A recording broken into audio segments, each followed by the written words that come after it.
वज़ीर दाखिला मोहसिन नकवी से अमरीका की कायम मकाम सफ़ीर नेटली बेकर की मुलाकात। पाक अमरीका ताल्लुकात, इंसदादी दहशतगर्दी, इंसदादी मुनशियात के इश्तराक के हवाले से गुफ्तगू की गई। नेटली बेकर ने निशान इम्तियाज मिलने पर वज़ीर दाखिला मोहसिन नकवी को मुबारकबाद भी पेश की।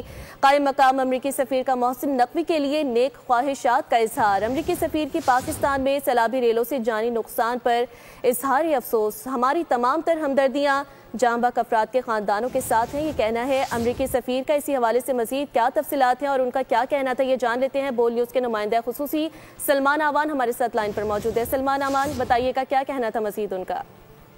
जी बिल्कुल, इस मुलाकात का फोकस जो है वो इंसदाद दहशतगर्दी और पाकिस्तान और अमेरिका के दरमियान एंटी नारकोटिक्स के हवाले से जो ताउन है, इश्तराक है, उसके ऊपर बातचीत हुई। इसके अलावा कायम मकाम अमेरिकन सफ़ीर ने निशान इम्तियाज मिलने पर वज़ीर दाखिला मोहसिन नकवी को मुलाकात भी को मुबारकबाद भी दी। और इसके अलावा अमरीकी सफ़ीर ने जो खैबर पख्तूनख्वा में पाकिस्तान के दीगर इलाकों में बारिशें हुई हैं, सैलाबी सूरत हाल है, उसके बाद जानी नुकसान, माली नुकसान पर इज़हार अफसोस किया और कहा कि अमेरिका की पूरी कोशिश होगी कि मुतासरीन की भरपूर मदद की जा सके। और इसके अलावा वज़ीर दाखिला मोहसिन नकवी ने आलमी अमन के लिए मुखलिसाना इक़दाम पर सदर डोनाल्ड ट्रंप की गैर मामूली काविशों को सराहा। और उनका कहना था कि पाकिस्तान और भारत समेत दीगर ममालिक में जंगें रुकवाकर सदर डोनाल्ड ट्रंप ने इस तरह से इंसानियत की खिदमत की है और अब जिस तरह से वो गजा में और यूक्रेन के अंदर जंगबंदी में किरदार अदा कर रहे हैं, तो तवक्को की जा रही है, उम्मीद है कि उनकी कोशिशें भी बारआवर होंगी। उन्होंने तवक्को जाहिर की कि अमेरिकन सदर के दौर में जिस तरह से इस वक्त पाकिस्तान और अमेरिका के ताल्लुकात में वसअत और बेहतरी आई है, आइंदा आने वाले दिनों के अंदर भी मजीद गर्मजोशी देखने में आएगी। जी